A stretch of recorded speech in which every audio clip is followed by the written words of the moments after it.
Hey everybody, today we are debating whether or not faith in God is reasonable, and we're starting right now.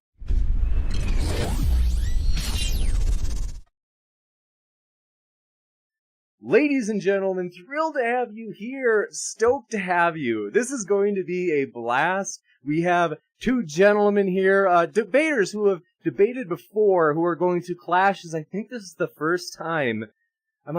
I know we've done Does God Exist? This is technically a little bit nuanced, a little bit different. And I would say we've had Tom on for a lot of stuff. Man, Tom has debated like all sorts of crazy topics on here. But this is like, you could say, Tom's forte. And so we have TJump on debating his own forte that you'll see regularly at his own channel, which, by the way, is linked in the description. And Caleb is also linked in the description. He's also gone by the names of Dry Apologist and The Lethal Weapon. I made that last one up. But he's linked down in the description below. And I can say I've enjoyed these gentlemen a lot. Glad to have them back on. I am pumped to have you here. Thanks for being here, everybody. So if this is your first time here, I want to let you know, consider hitting that subscribe button, as we have regular debates on religion, politics, and science. And so if you want some reminders on when those come up, feel free to hit that sub button. And we're going to jump right into it today. So this is live, open discussion. Gentlemen, I'm not going to take long. I'm going to basically just let you, Caleb, given that you're taking the affirmative in tonight's debate, we'll kind of let you get the ball rolling in the conversation. This is not a statement, and by that I mean, like, you can kind of just give your case, like, broadly speaking, and then from that, Tom, you can kind of pick it up. You know, you can just say, hey, Caleb, all right, cool, are you ready to roll? And then you can, Tom, just transition smoothly into your conversation from there. So, Caleb, the floor is yours. Thanks for being here, man. Thanks for having me. Can you hear me all right? Yes.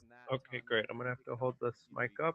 But, okay, so my position is that faith in God is reasonable because I'm going to define faith, first of all, as trust in the most reasonable position based on the most reasonable evidence and logic that we have access to. And that I do think the argument from contingency, when properly formed, does logically conclude that God exists. I know that Tom has some affinities for this argument, but I know that we differ on, I'll call the second stage of the argument. So I'll just go from there. Okay.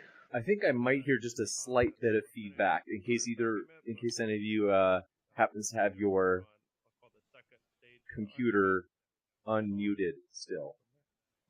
In other words, if you're able to hit mute on any audio you might have.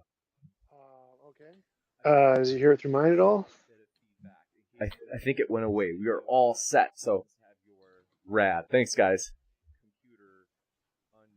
And Dry Apologist. Go ahead, Tom. You said it's reasonable to believe in God because of the contingency argument. That's your position? Yes.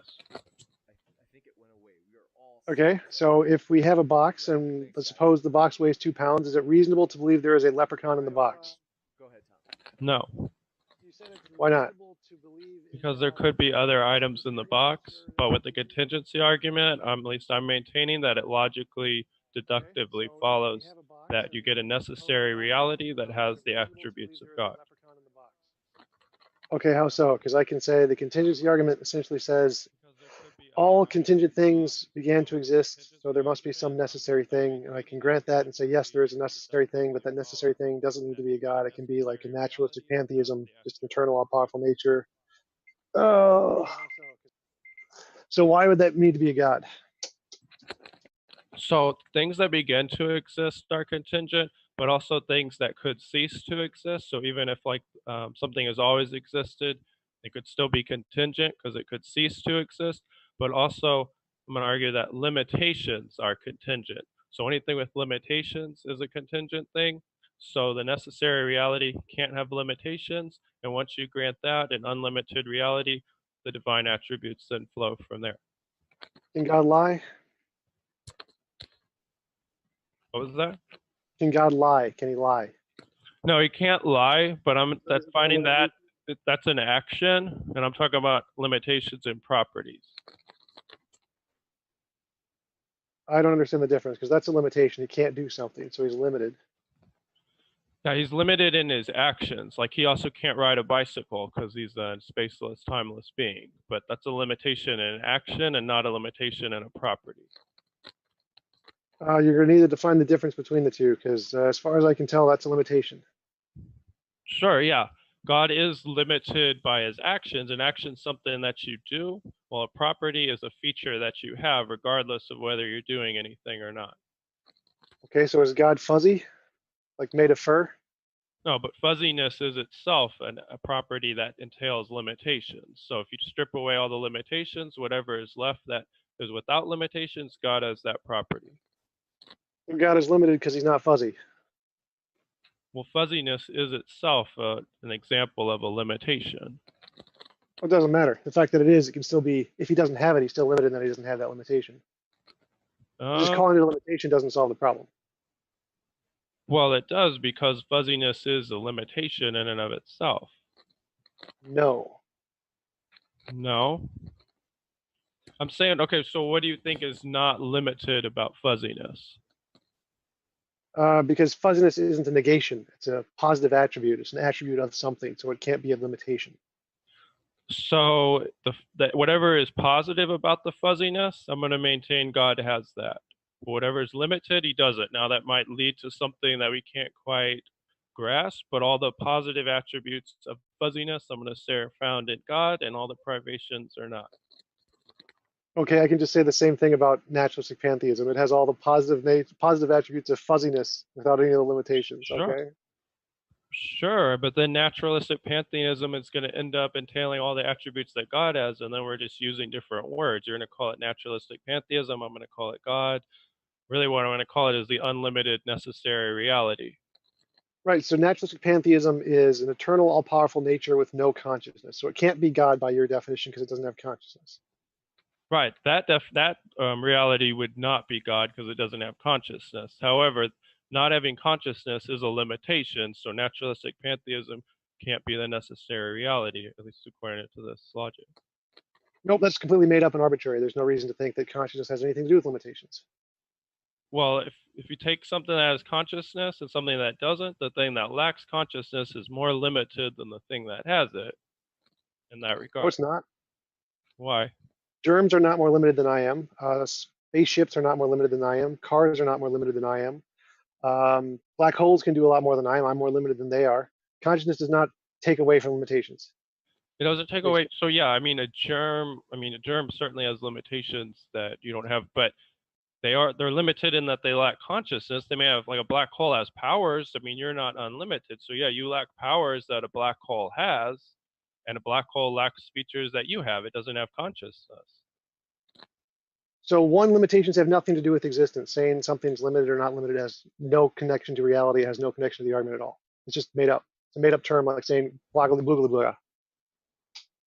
I don't think it's made up. I mean, a limitation is a real feature that we apply. Like I say, like this person's Nope. limited, and no. No, it's not like gravity is a real feature. Weights, mass, energy, these are all real features that exist in reality. Limitation is a made up thing in our heads, like tribbles or pretty or fuzzy. It doesn't exist. It's not a real thing. It's just made up. So would you agree that there are things that are spatially limited, or if you don't want to use that word, what would you say? Like if something has this shape They and occupy space. and it's spatially limited. It's limited No, to it just occupies some space and not other space. Limitation is just an arbitrary definition. It's like saying height. We describe something as being tall, but it's not limited by not being infinitely tall. It just has a specific height. There's no limitation there. Not a limitation. Well, somebody who's Limitation, 5 feet is more limited in their height than somebody who's 6 feet. no, limitation is an arbitrary description. It's like saying someone who's 5 feet is prettier than someone who's 6 feet. It's a complete arbitrary limitation. It has nothing to do with actual reality. There is no such thing as a limitation property. It doesn't exist. Matter exists, energy exists, gravity exists. These are things that exist in reality. Limitation does not exist in reality. It's just an arbitrary distinction that we place on things. I mean, I agree it's a concept. It's not like you can go out there and find a limitation. It's a concept that we use to describe, but it's a legitimate concept. If I say you have this feature and not that feature, you have this limitation and not this other limitation. I mean, it's an appropriate word to apply. Correct, just like fuzzy is, or hot, Exactly. or pretty. but none of those things correspond to reality. It's not an existing property of something that exists in reality. It's a description that we have made up to describe things. So you can't apply that and say it applies to a necessary being and exists, because it's not an existing property. It's an imaginary property. It's an imagined thing. So it can apply to imaginary beings that don't exist, but it can't apply to real things that exist.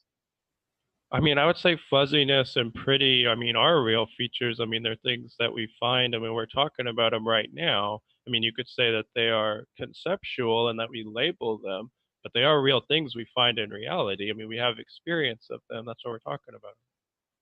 Well, no, pretty is not an actual existing thing. It's, again, just a subjective interpretation. Fuzzy might be, maybe, depending on how you define it. Pretty is not.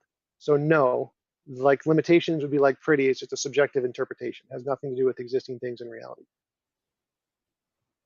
I mean, I would disagree on the pretty one, but we can leave that example aside. I mean, Well, no, let's stick with that. Let's say I can scientifically demonstrate gravity, mass, and energy. Can you scientifically demonstrate limitations? Like, prove it.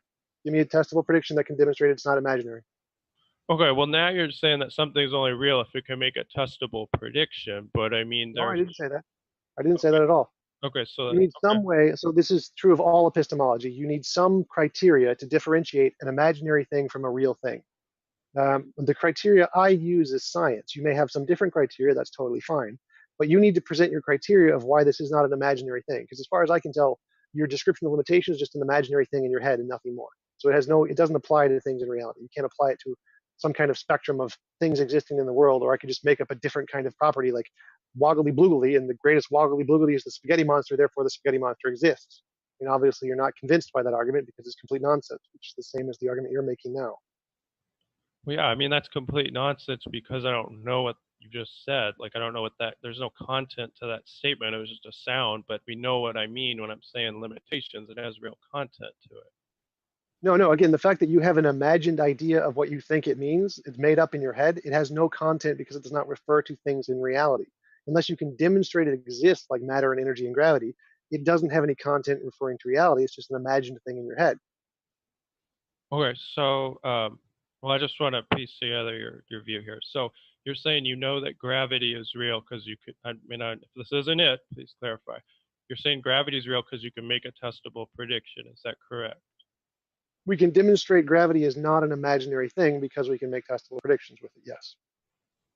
Okay. Now, do you accept the cogito ergo sum argument? Yes, Okay, why? because I experience myself. Right, but you could be an illusion. No, Why? because I experience myself. That's the point of cogito ergo sum, is that you can't be an illusion. Well, you could be an illusion. The point is that it commits a logical contradiction. No. You can't exist and then think you don't exist at the same time because that entails a contradiction. Well, the contradiction is just a description of the fact that I exist. It's irrelevant to the actual argument. The fact that I exist and I experience my existence can't be false. Right. The logical contradiction is just a description of that. It's irrelevant to the actual argument. I mean, I would disagree. I mean, the argument itself, I would look at, I mean, the reason why it's convincing to me, at least, is I would say, if I exist, I mean, if I doubt that I exist, I would have to exist in order to be able to doubt that I exist. There's a contradiction there, so therefore I have to exist. If I can doubt my own existence, I accept the argument because it commits a logical contradiction if I reject it. I don't think it makes No, it the best. logic just describes the fact that it's true, because truth is a property of sentences. The fact that it's true is actually just a property of reality. So I exist. It's just a true statement about reality. Now, whether or not you're saying that it's a contradiction for me to not exist and exist at the same time, it's just a different way to say I exist. The logic there, logic is a description of reality. It doesn't govern reality. It doesn't make reality true. It describes reality. So I exist, which is a fact of reality. And then we can use logic to describe that in different ways by saying I can't not exist and exist at the same time. But again, the logic is just a description of reality. That's it. Yeah, I mean, I agree that's a description of reality, but I would still love non-contradiction absolutely holds, at least for a concrete item. You can't No, exist again, and not. it's just a description. Logic and math are formal languages, like English is a language. Other formal languages would be like Python, C++, whatever programming language Microsoft uses. Those are all formal languages like logic and math. They're just descriptions. They don't exist as concrete things in the world. They're, again, just like languages. I mean, I agree that they're just descriptions. I don't think we could go out there and find the law of non-contradiction. But let me ask, do you think that the law of non-contradiction is true or false, or is that just a misput question? True and false are properties of sentences. So it's like saying, is that English structured correctly? That's Okay, all true and false means. do you think it's universally binding? Do you think it can be No. violated? No. Yes, there are different kinds of logics other than standard logic that negate the law of non-contradiction, like intuitionistic logic, quantum logic, fuzzy logic, many-valued logic. It's not something that holds the universe together. It's something that we use to describe the universe, like English. You could just use other languages to describe it. You don't need the law of non-contradiction there. Forgive me 1 second for jumping in, guys. Is just to be sure, because I think it's just to be, I mean, for clarity's sake, faith, is that any different from belief in God in this debate? Fair to say. Do you mean Probably that to not. use them as synonyms? I'm totally cool either way. I just had somebody that was like, hey, just to kind of get the ball rolling, can we quick define that? And I was like, yeah, sure, that's worthwhile. I mean, He defined it as trust, so I'm assuming it's the same thing as like a belief based on evidence kind of a thing. Okay, yeah, that's fair. you bet. Okay, thanks.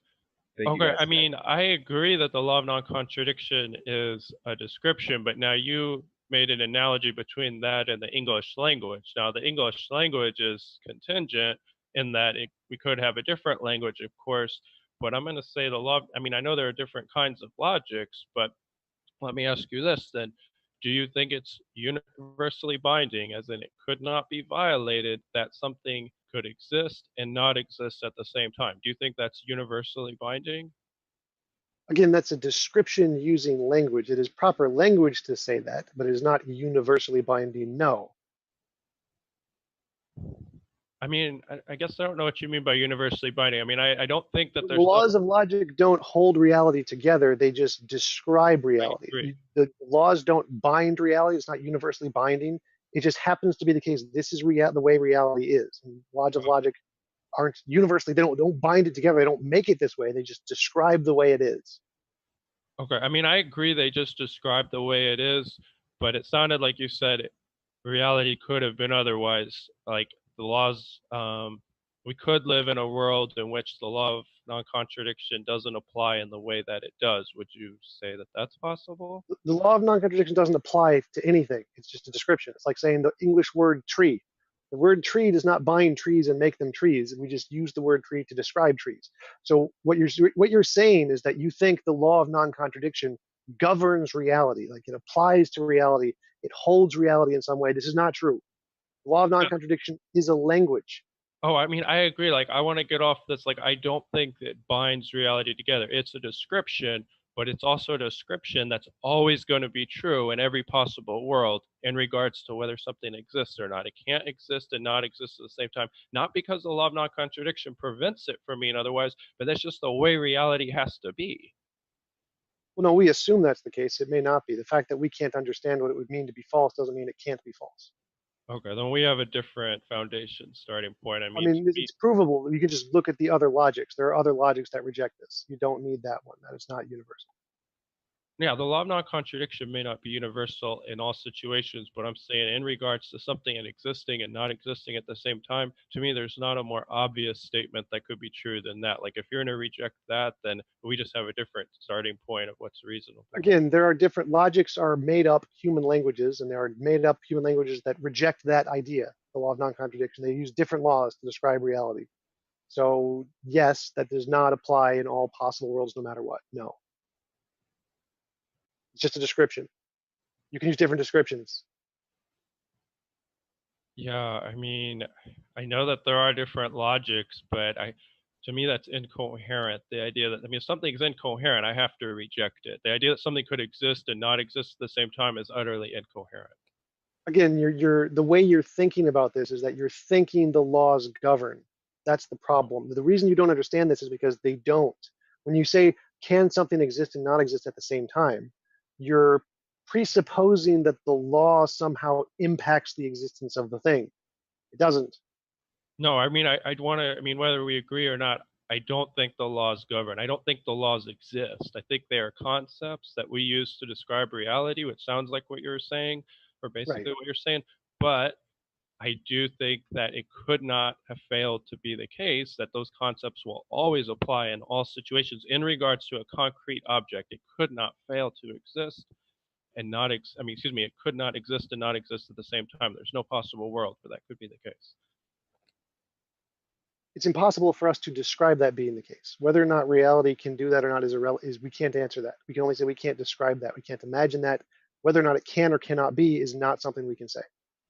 Okay, I mean, then you have a different view of either rationality or you have more of a skepticism about what our minds can attain. I mean, to me, there's no, if you were to ask me what's the most obviously true thing, and I would say that something can't exist and, or something can't, yeah, exist and not exist at the same time, there's nothing more obviously true than that. I mean, we can grant that, but it still doesn't do anything to help your argument. Well, it applies because it seems like your starting point is that we come to know that something's true, or at least the most reasonable way, again, correct me if I'm wrong, is if we can test it. But I reject that because the most obviously true, um, the most clearest way to come to a truth is if it's logically, deductively follows. No, I said we need some way to differentiate between imaginary things and real things. Language is an imaginary thing. It's in our heads. That's fine, but I would say the law of non-contradiction applying to concrete objects is not imaginary. I mean, it is conceptual, but it applies in all possible worlds. No, it's a language, so it's imaginary by definition. Just go to the classical logic, Stanford Encyclopedia of Philosophy. Logic is a formal language, so it's a language like English. That's it. Yeah, The word tree can apply to physical things. It's still imaginary. yeah, I mean, I agree that it's conceptual, if that's what you mean, but I would still say it applies in all possible worlds in that case. And to me, that shows it. If that's accepted, at least, then that's a counterexample to your epistemology. I don't need a test for that. No, I just intuit that no. that's true. Again, language logic is a language. Just definition of Stanford, you don't get an opinion on this. So by definition, it's conceptual. Imaginary, I'm using imaginary and conceptual to mean the same thing. No, So I agree no, with you that. have not presented a counterexample to my epistemology because when I say you need some way to differentiate between the imaginary or the conceptual and the non-imaginary, logic is one of the imaginary things. Okay, let me try this. The fact that we can't demonstrate it with a testable prediction means it's not one of the non-imaginary things because it's one of the imaginary things. Okay, and by imaginary you mean conceptual, is that right? Yes, I'm using those synonymously. Okay, great. Okay, so well, let me try this then. So why should I accept your system? I'm going to say that you're going to need to put it into a logical structure where I'm going to see the conclusions. Like, if we can test something, then that's reasonable. We can test for this, therefore it's reasonable. I mean, aren't you using a logical structure to argue for that framework? Yes, but logic is perfectly consistent with my framework. Logic is conceptual. Conceptual knowledge is a thing, just like empirical knowledge is a thing. Yeah, I mean, I agree that it's conceptual and it applies to your framework. That's my very point. Your framework, at least the way I'm looking at it, rests on accepting logic. Like, I Right. I totally, don't.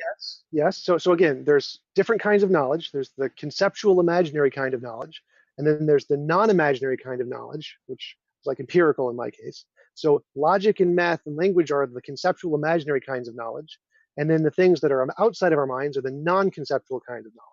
So we need some way to differentiate between these two things, and we use testable predictions to do that. So we can't do testable predictions of logic and math because they're conceptual. So they aren't the non-conceptual kind. They're in our head. I grant those. They're still true. They're still kinds of knowledge, and we can still use them to do things, but they're just not the non-conceptual kinds of knowledge. There's no contradiction there with my model. right. I want to clarify. You just said they're still true. What was the referent for there? What were you referring to? Logic and math, Yeah, you the said they're knowledge, still, conceptual knowledge. yeah. I mean, it sounded like you said logic is still true, and I would agree if that's what you said. Right? Is that what you, Yes. So conceptual knowledge is a thing. Yes. all right, great. I mean, that's my position. Okay. I still don't understand how that relates to the problem. So Well, it again, sounds I like mean, you were being a skeptic about the universality of at least the logical statement that I put forward about something existing and not existing. Now it seems like you're affirming it, which would be great, but also you're saying that I should accept your epistemology that we need to test something or that we need to have some way to distinguish the real and the imaginary and so on. Great, but why should I accept that? And I think you're going to have to put forward a logical argument and then logic is going to be your bedrock again, and then we're back to logic as our No, bedrock, again, not nothing you're saying empiricism. is making sense. You just don't understand either what logic is or what my argument is. So let me try to explain it to you this way. Logic and math are real. They're true. They do exist. They are knowledge. I granted, I'm not going to challenge that. That is true. They're languages, but they are knowledge. And then we can use those to build models, like logical models, different kinds of logic and whatever. And we can apply those models to try and make distinctions about what we experience. So if I imagine a unicorn, but I don't see a unicorn in front of me, there is some difference between my imagination and reality. They are not the same thing. One Yes, I thing, am using to do this. That's perfectly fine. But you need some criteria to differentiate between is it imaginary or is it real? Now you're claiming there is this God thing or this property of limitations, and you have to say, is this property of limitations one of the imaginary things or one of the real things? Now, if it's imaginary like logic, then it doesn't exist. You can't say it applies to something in the world like God because it doesn't exist. There's not like a thing that is imaginary property that can be used to apply to real things that actually exist in the world. It doesn't work that way. They're just imaginary. 1 second. Just to kind of take a back step in terms of making sure we don't miss the forest for the trees, is there a way in which we could kind of explain how this in-depth discussion relates to the broader question of is faith in God reasonable?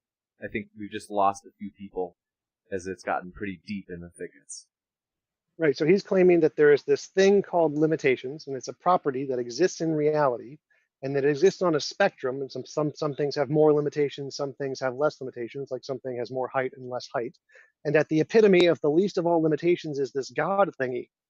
So he's applying this abstract concept of limitations to real things in the world and saying they actually have it, like things have mass and energy.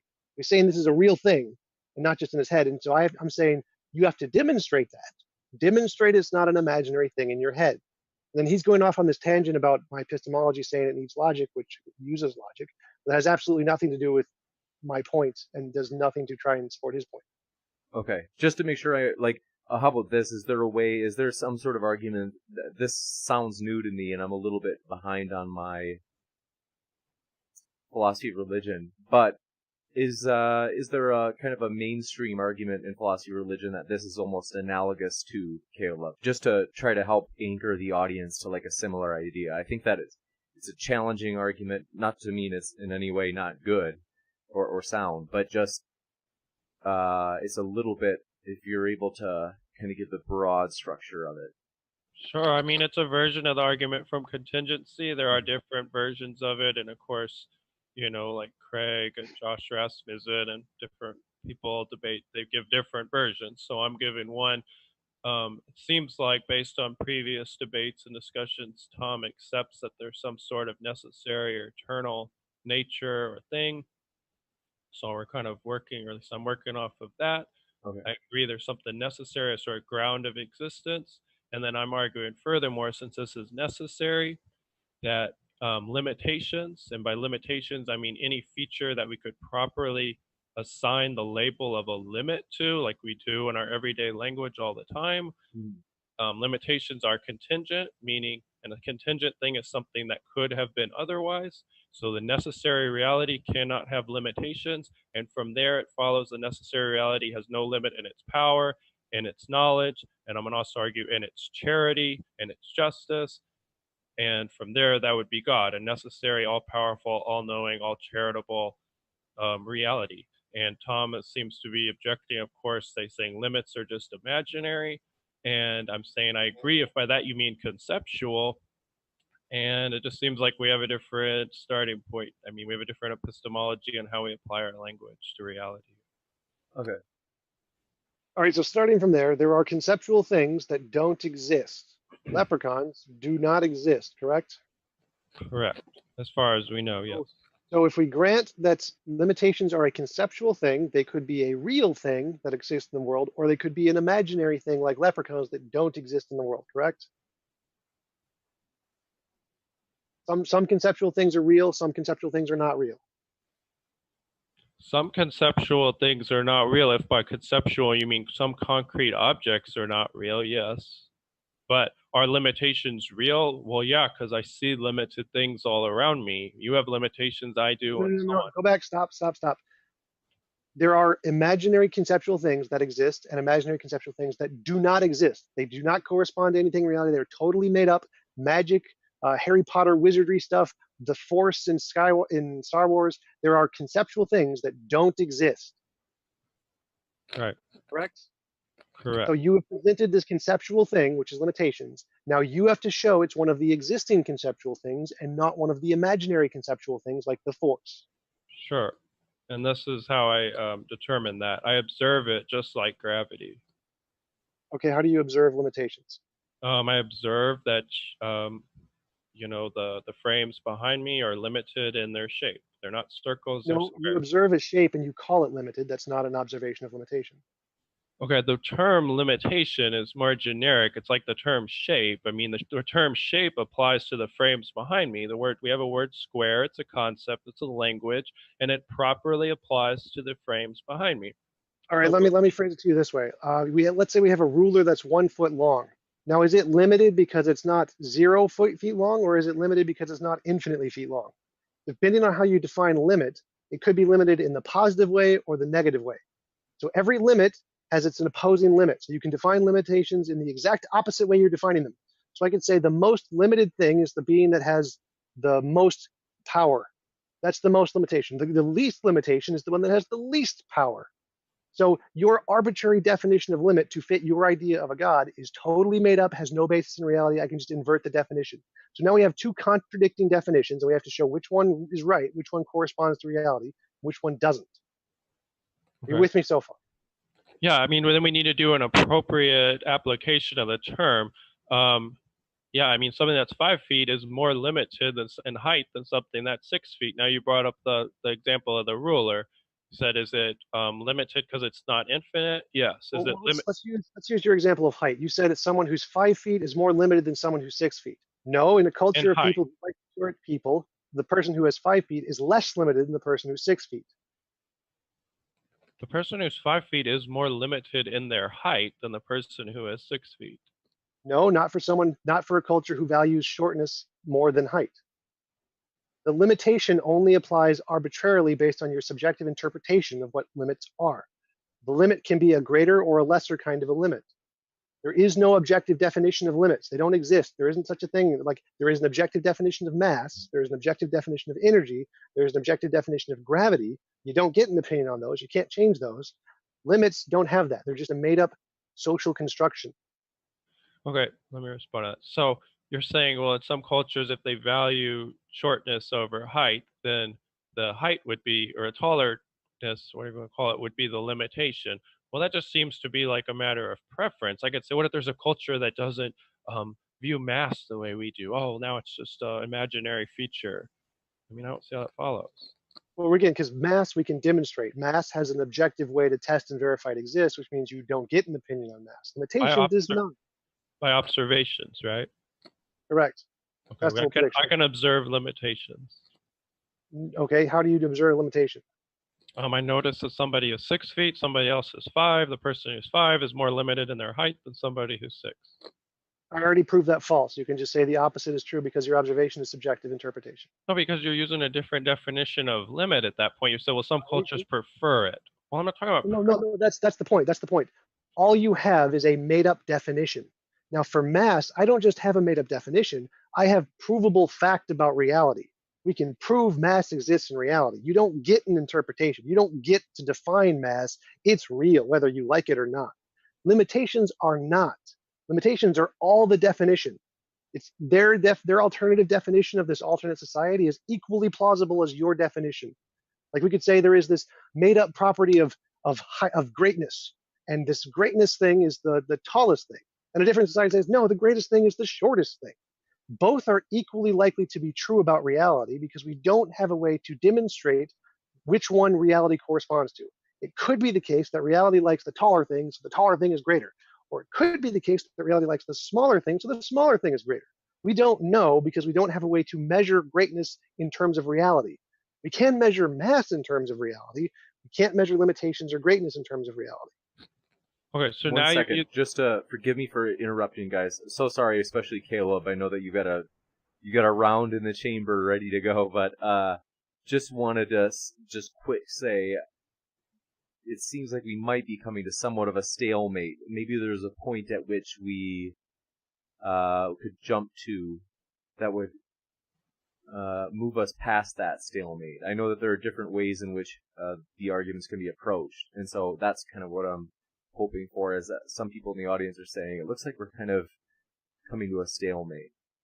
Sure. Okay, I'll respond to this and then make a new point. So you're now applying the word greatness. I'm not bringing in the word greatness. I'm not bringing in subjective terms. These are applicable concepts, just like the concept of a square is applicable to the frames behind me. I don't think your limitation is a subjective term, just like greatness. It's made up. There's no basis in reality. Yeah, You'd have to demonstrate it's actually a thing. Yeah, I mean, I think it's obviously applicable. It's a very generic term. It's more generic than shape and so on. It's one of the most generic terms. That doesn't mean it's made up. But I want to make another point. So you accept that, or at least you find it reasonable to think that there's a necessary nature or reality. Is that correct? Or at least you think that's a plausible Yes, that's correct. Okay, why do you accept that? Because there has to be a way reality is. Reality exists. Reality is the way reality is. All right, but why does it have to be necessary? Because that's what it means to be necessary. Okay, I mean, I agree. If you're gonna, in the sense that if you're gonna say that it's logically necessary that something is necessary, then I mean, I agree. But I mean, that's kind of my point all along. So a necessary thing is something that makes the statement there was a philosophical nothing false. So there was never a time, essentially, that there was ever a philosophical nothing. There is always something that existed. That thing is the necessary thing. Whatever that is that makes that statement false is the necessary thing. I mean, I totally agree. I feel like you used logic to arrive at that statement. Do you agree? Yes. Okay. I mean, then I mean, we agree on that starting point. You can use logic to deduce things about reality without observations. I mean, without tests. You can use logic to describe reality. It doesn't deduce anything. It's just describing reality. That's it. Well, it does No, deduce. it doesn't demonstrate anything. It just describes. That's it. You can use logic to describe reality, like you can use English to describe reality. You can't demonstrate something exists with logic. That doesn't work. No. Oh, You can't logically demonstrate an apple exists. Okay, but wait, it seems like you used logic to determine that something's necessary. No, I use logic to describe reality. That's it. Okay, so let me ask again, do you agree that it's plausible that there is a necessary nature or reality? Yes. Okay, great. And I think you used logic to describe reality with premises to reach that conclusion. And I agree that that's totally legitimate to do. No. The logic describes the fact that it's true. I didn't use logic to get to that conclusion. I'm just using logic to describe it. I used the word tree to describe trees. Trees don't exist because I use the word tree.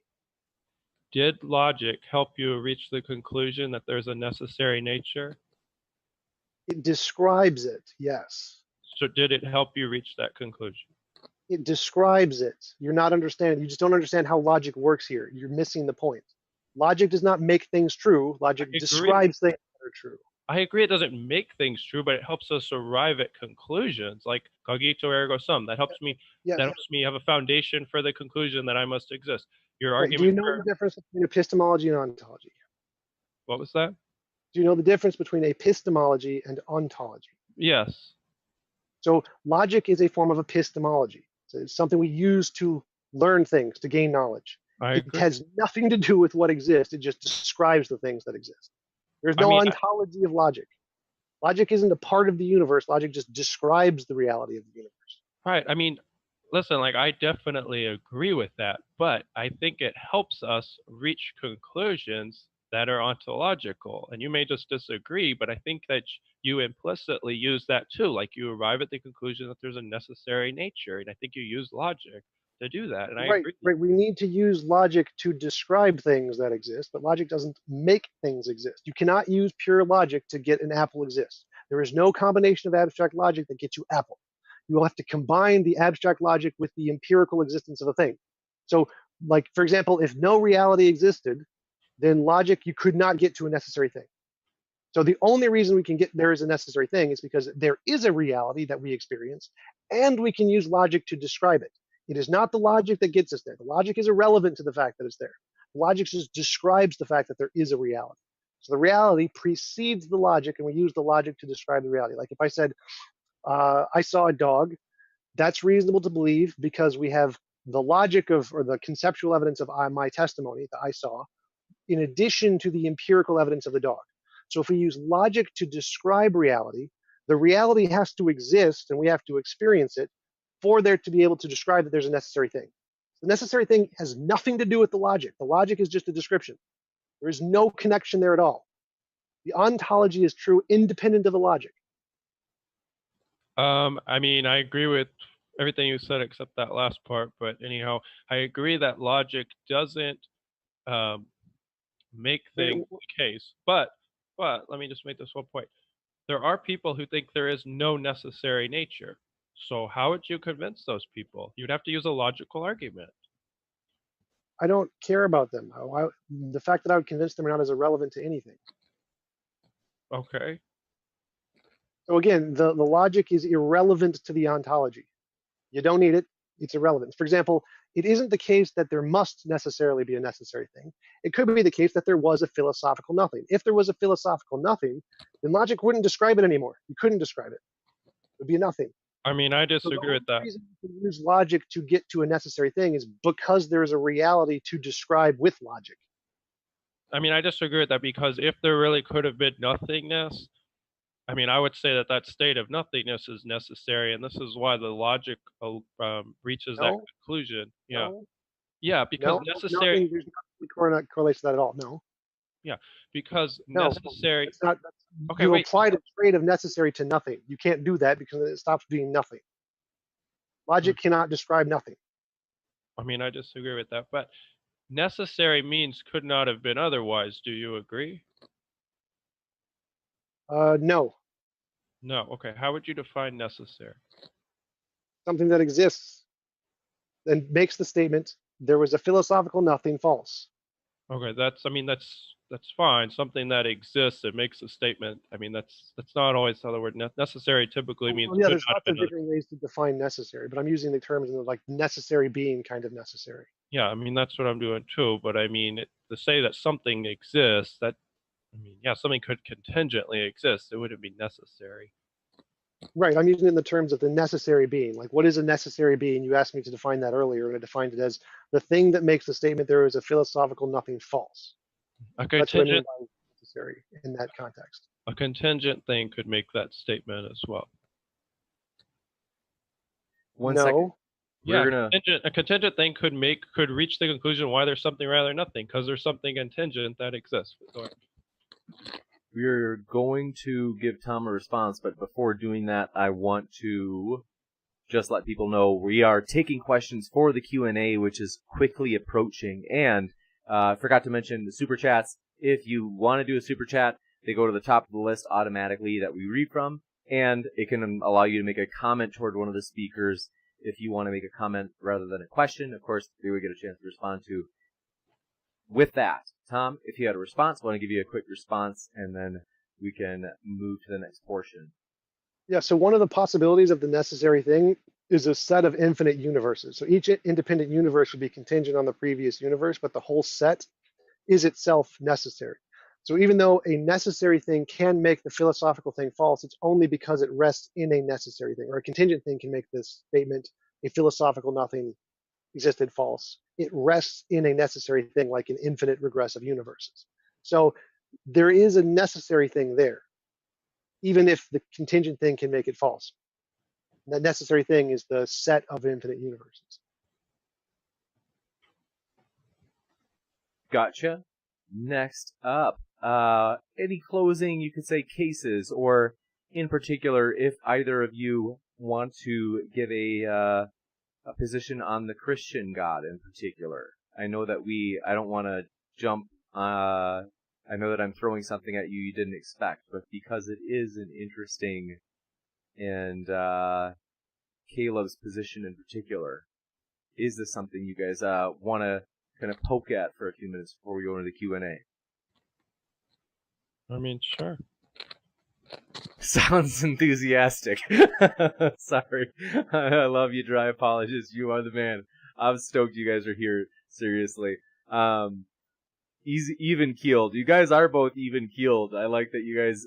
Caleb, do you have a lot of debate experience? Because you are actually, you never get like triggered. You never get like antsy or like irritated during your debates. Usually that correlates with a lot of debate experience. Yeah, I do have some experience, and it's just my personality. But I think it's important that people don't get triggered. So Yeah, you got it. So the Christian God in particular, and this is always something that we could do like a kind of reuniting matchup in which if you introduce the argument now just for a few minutes and kind of hear Tom's thoughts, maybe like one of your main arguments for Christian theism in particular. And like I said, I don't expect this to go long, but just to kind of introduce the idea and kind of see what's out there, and then we can go into the Q&A pretty quick here. okay, sure. So I'll just give a couple of quick arguments. I know these both you would need a whole debate, but I'm just going to throw them out. So one argument is, Old Testament prophecies. I know a lot of them that get thrown out are have some problems, but I think the typology within the Old Testament, like events that happened in the Old Testament, mirror the life of Jesus in a way that couldn't have been orchestrated.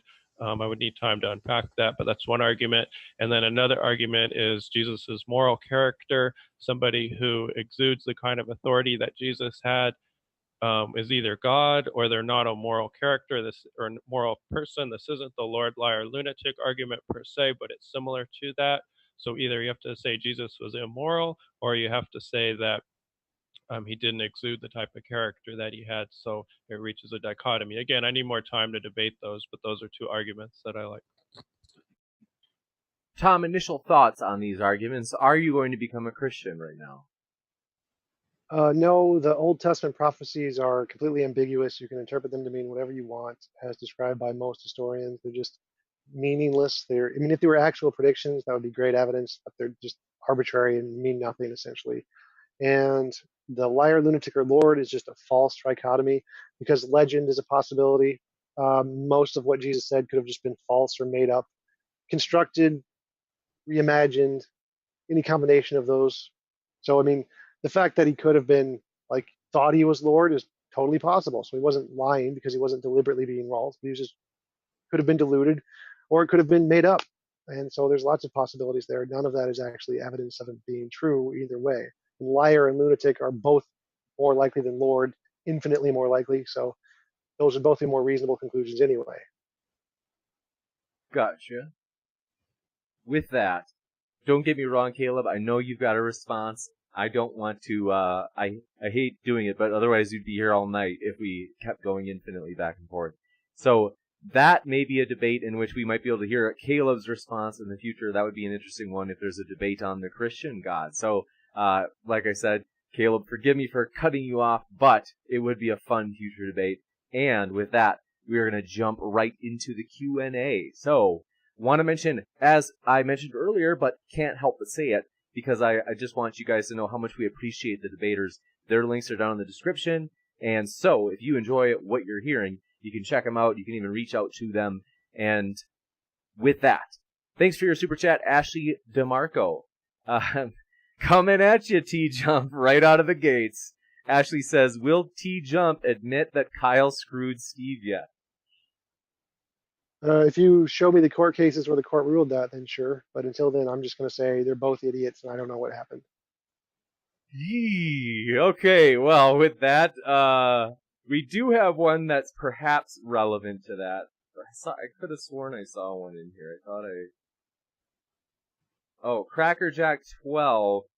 Give us what we want, James. McCrae versus Jump. Tom, are you willing to debate Steve McCrae on any topic, whatever you guys want? Crackerjack 12 wants to see you guys get it on. Yeah, I'd actually kind of like to debate him on the atheism, agnosticism, the different definitions. Oh snap! Well, whatever you guys want, you can see what's up in email, and whether it be, I think Steve also, I could have sworn Steve also said that Well, yeah, you guys did get to cross swords on the whole non sequitur show controversy, but that's one that Nick Sauter. Am I saying it right? Forgive me if I'm saying it wrong. Correct me. But Nicholas, I should say, Nicholas Lamar Suter. Yeah, I totally butchered that. I'm so sorry, Nicholas. But Nicholas said that's also a topic he would love to do. One in which it would be, namely, the non sequitur show debacle. So that's one TJump that Nicholas Lamar Suter might want to spar with you on, as well as I know that Nicholas Lamar Suter also wanted to debate on, and this is one that we reached out to him. I don't think we caught him on time. He's a busy guy. So I think he was Suter. Thanks for that, Steve. He gave me corrected me. Is that Nicholas Lamar Suter also is excited to debate, should we want God to exist? That's something we've never done before, and I know TJump is interested in it, so that's one you can expect coming up as well. In addition, we are amped. This one is honestly going to be one of our biggest creation evolution debates we've had. This Friday, Kent Hovind, TJump's dad, is going to be on here debating Tony Reed. So that's going to be a lot of fun. He's not really TJump's dad that we know of. But with more of the super chats things, Kyle's bookkeeper, I have a feeling this isn't really Kyle's bookkeeper, said, glad to announce all super chats are going to me tonight. Thanks for that, Kyle's bookkeeper. Ronald Bendanka, thanks for your super chat as well. He said, can we get Caleb to define quote unquote faith, then have Tom address quote faith as well? Okay, so faith I'm defining as trust in what's most plausible or what's most reasonable given evidence and logic. All right, so the classic atheist definition of faith is a belief without evidence, but if I use that definition in this context, I would be strawmanning his position because it's not what he believes faith is. So in this kind of a debate, I kind of have to adopt whatever definition he uses because he's the one holding the positive position, kind of like how theists have to adopt whatever definition atheists use when they define atheism because it's their position. Whoever's defining the position gets to define it. Gotcha. Thanks so much. And I'm just digging one up. So sorry about that. But I do know Ashley DeMarco had a super chat that just came in. We appreciate it, Ashley. And as I pull this up, so sorry. Thanks for your patience. Okay. Ashley said, TJ, TJump needs papers to know what everyone else knows. Okay? What do you think of them apples, Tom? That's right. Without evidence, you withhold judgment like a rational human being. Tom is always up for a fight. So thank you, Ashley, for your super chat. And with that, so sorry, I'm like scrambled here. I'm trying to figure out, basically, I usually like put the questions into a list. And then when I added this to the list, this person's comment, I accidentally didn't copy and paste their name along with it. And so I'm going to the community tab to just make sure I want to give a shout out to their name. But also want to say, we are excited. Recently, we have created the Patreon account. And so this is something that we would love for you. A lot of people are like, hey, we're pumped for this channel, which we totally appreciate because this channel is honestly like, I consider it an abstract entity belonging to everyone else. And so right now we have for just $2, you can have your name down there in the Patreon scroll, which is our way of saying thanks so much for your support. We're excited. You remember when we used to have audio issues? Now we're pumped. We have this Blue Yeti. So smooth sound. No one's making fun of us anymore, at least not for the audio. Next, thanks for that. So I want to mention that. And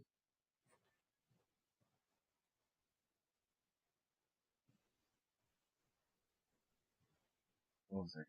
Okay, I don't know how to pronounce this. This looks like it's another language, but we appreciate your super chat. It really, like, legit is another language. They said, is belief in God reasonable? Yes or no, and why? Yes, for reasons that I provided in the debate. Gotcha. No, because there's literally no difference between saying God exists and saying, oh, look, there's a box, it weighs 2 pounds, there must be a leprechaun in it. can be explained by literally everything else that actually has evidence. We don't have to make new things up like abstract properties that don't exist in the world to support it. Gotcha. Also, a last one. Praise I am that I am. Thanks for your super chat. He said, "You the man, James. That's really kind of you. But seriously, I'm honestly just a guy pulling like little email levers in the background. I can't thank everybody else for making this show so epic, such as our debaters tonight and just everybody who's helped us, which is frankly everybody. Travis Fisher, thanks for your super chat. This one came in. So this is he said a Christian is not I think this is actually it shows us for this debate. It says a Christian is not a good opponent for this subject. Instead of determining if anti-theism is a good stance, it will turn more into if there is a God. I think what happened is that super chat like got pushed into this live stream somehow from the last one, because Nicholas Lamar Suter just came on and debated anti-theism, which is an epic debate, but that's where that super chat I think came from. Mississippi Wildlife, thanks for your super chat. They said $5 just because G-Man isn't here. Oh, come on. G-Man, I feel bad. The last time G-Man was on was the first time, and I love I thought we had a good relationship. I think we still do, but it just needs a little bit of healing, a little love right now. Basically, G-Man, like, Jake was trolling him. Jake from Hugo and Jake was totally purposely getting G-Man mad with these, like, little, like, he was very subtle, but he was trolling G-Man. G-Man took the bait. I love you, G-Man, but man, I just wish I couldn't help it. I laughed because he was, like, screaming. But he's got passion. There's nothing wrong with that. So we love you, G-Man. We hope you're doing all right. And then the name of the person who I said that there's YouTube profiles in another language, that's Amir. Thanks so much, Amir, for your super chat, and thanks for letting me know that. I appreciate it. And one more came in. Jamie Russell, thanks for your super chat for $10. He said, how did the writer of Genesis manage to show a biological decay curve in the diminishing ages of the patriarchs? This is for Tom. So I think that they're referring to, like, after the flood. I've seen Standing for Truth present this. After the flood, the ages of the patriarchs, if you look at them, like, they kind of curve down, like, subtly all of a sudden after the flood. And Standing for Truth has argued that this is an evidence for young Earth creation, in that, like, how else would the Genesis writers have known that there would be a genetic bottleneck causing reduced lifespans following the flood when there's only 8 people still alive? I think that's the argument. So I'm just trying to give it context. So Jamie Russell, thanks for that. Does that make sense? You look, I can't tell if you look. Yeah. Okay. That's, most of those people never existed. Moses never existed. So when they say that there is a declining curve, it's just because those were the sacred numbers that they picked. It's kind of like how Hinduism guessed the age of the earth was 4.5 billion years old, and they were really close to that. But it was purely based on luck, because that's how their number system worked. Most of those people didn't exist at all, much less have 900 and 700-year lifespans. You bet. And just making sure I got every question. Thanks so much. We'll jump into. Oh, Ashley DeMarco, another jab in the eye of TJump. She says, need to see papers about me not being rational. So, Thomas, a response? I have no idea who you are. If it's a pretty simple argument, like, I don't know what happened, therefore I'm not going to make a judgment. That's my position. It's really, really simple. Gotcha. People. Oh, Thomas.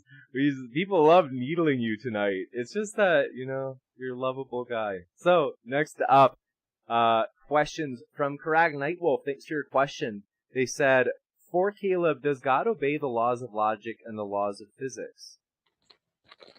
He obeys the laws of logic, not because there are things out there that are constraining reality or confining him, but because that's a description of how reality has to be.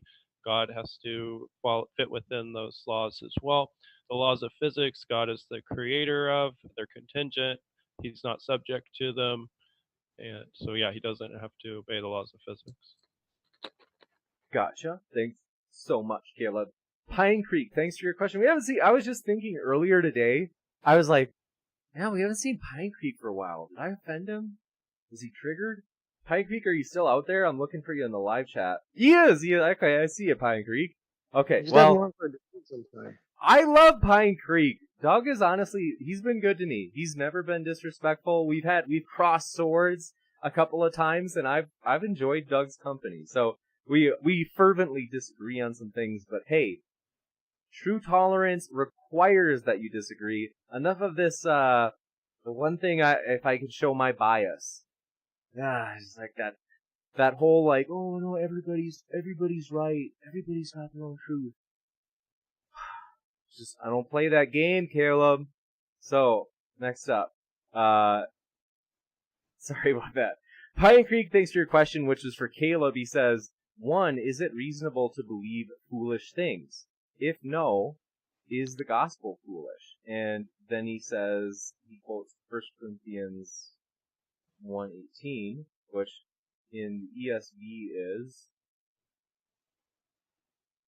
for the word of the cross is folly to those who are perishing, but to us who are being saved, it is the power of God. So it depends upon how you define the word foolish. So if by foolish you mean irrational, no, it's not reasonable to believe irrational things. We should reject it. I take the sense that Paul means in 1 Corinthians by foolish, meaning it's foolish to the world. It's not glamorous. It doesn't appeal. So to them, it seems silly. It takes time to unpack and understand, and that can be reasonable. So it depends upon what sense you mean the word foolish. Gotcha. Next up, Pants Al Jones, thanks for your question. They asked for TJump. When you say you think it's possible for something to exist and not exist at the same time, you invalidate everything you say. Why not just be honest? No, it's intuitionistic logic where you can have it on a spectrum where it partially exists and partially does not exist, kind of like Schrodinger's cat in physics.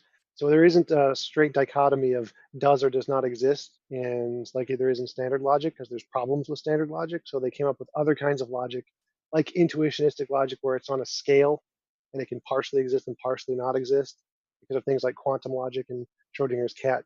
So it's not as simple as that, and it doesn't invalidate anything I said. Gotcha. Thanks so much. Shad Spark, thanks for your question. For TJump, can you demonstrate that logic is true without first assuming that logic is true? Truth is a property of sentences. So it's like saying, can I demonstrate English is in proper form, proper grammatical form without assuming English? Well, of course not, because that's what it means. True is not a property of reality. True is a property of sentences. Gotcha. Let's see here. Sock Account, thanks for your question. This is for both debaters. Sock Account says, is faith in God reasonable? I'm curious to hear their answers. So I suppose we had that asked in one of the super chats. If you want to add anything that you immediately after were like, oh, I wish I would have added this part, you can add that now. Yeah, I mean, faith in God is reasonable for the reasons I provided in the debate. I mean, there are other reasons out there, of course. I provided what I find to be the most convincing, but, there are other arguments that other people may find convincing as well. No, it is not reasonable because it can be anything a God can answer can be answered by a non-God. So there's no reason to conclude it's a God, just like there's no reason to conclude there is a leprechaun in the box. Very interesting. Let me throw this one at you, Tom. So, good old Steve McRae, who's been an extreme help to this channel. I have to be honest, Tom and Steve, you guys have both helped the channel. Steve's helped it big time, and we haven't had him on as much in a long time. But what about this one? I just thought of it. Would you be up for a discussion with Steve on... Tom, I think you take what has been called like strong atheism position of saying there is no God, or at least there's probably no God. How about that? No, There's probably no God. I'm a weak atheist. I don't say there is. There's no reason to believe in a God. You're okay. So you're actually in the same boat as Steve. Steve is an agnostic. He doesn't use the term atheist. He Right. despises the term, he uses it only in the philosophical sense. Yeah, Steve says that he doesn't like, he's right, he doesn't like the term atheist for himself. He says they're betas! Okay, so with that, next question, Pants Al Jones, thanks for your questions for TJump. Says, I make a future testable prediction that this debate has a limitation of how long it will last. Oh, therefore it ends. Limitations exist scientifically. Thomas? Vicky, and I can predict the sun will rise tomorrow, therefore the spaghetti monster exists. Oh God! There we go. Oh boy. Oh man. I am just having a good time. I am, it's like everybody's asking me if I'm drunk. I'm not drunk. I'm cool. I'm with it. Ask Tom. He's been to my hometown of Oshkosh, Wisconsin. So. You should just see the empty bottles of vodka just lying around everywhere. It's pretty bad. When we were in Oshkosh, Wisconsin, we went to Planet Fitness because I was like, hey, let's go pump some iron, Tom. Let's get jacked. And he's like, well, I don't really feel comfortable unless it's Planet Fitness. It's a judgment-free zone. And I was like, Tom, are you serious? What? And he was like, yeah.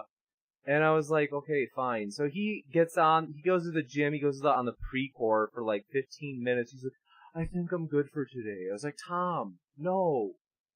Okay. So anyway, with that, I may have like reversed everything in that story. Free Pizza Mondays, greatest gym ever. This is Ashley, oh, this is nice. I thought it was going to be a good backhanded compliment. But it was a sincere compliment. Ashley DeMarco, thanks for your sweet words toward Thomas. She says, I do like TJump. I have a lot of respect for him for your information. Wow. I appreciate the compliment. At least one person. So, Thomas, my boy, actually, Tom, I just love Tom. And don't worry, Caleb, I love you too. But, anyway, Caleb, I do seriously. I love that you just kind of have this even keelness about you. But it's so fun to tease Tom. So with that, I want to say thanks everybody for being here. It has honestly been a total blast. I was kind of tired before this live stream, but then when you guys saw it, like, I was like starting to hulk up Caleb and Tom, like before we went live. I was like, oh, I'm excited.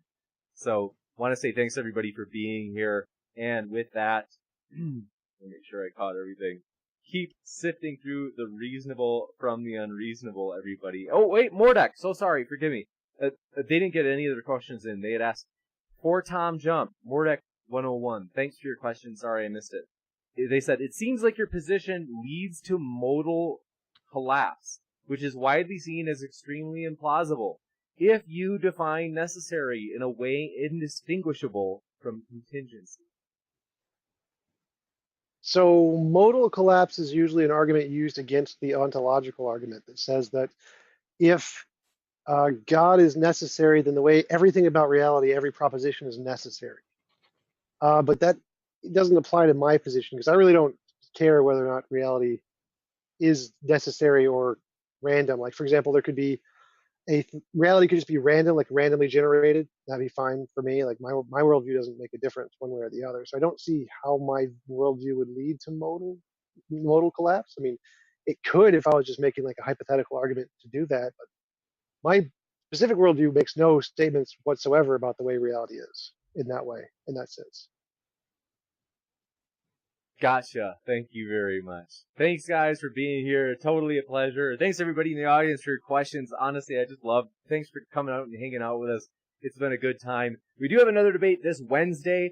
Brand new speaker, Ben Fisher, will be on, and that's going to be against Nicholas is coming back. So that's going to be a lot of fun. Nicholas Lamar Suter, pleasure, a scholar and a gentleman. It's going to be a lot of fun. And Frustrated Atheist said he's a strong atheist. You need him on. We would love to have a strong atheist on. Put Steve McRae in his place. With that, thanks for stopping by, everybody. Love you, Steve. Keep sifting out the reasonable from the unreasonable. Take care, everybody.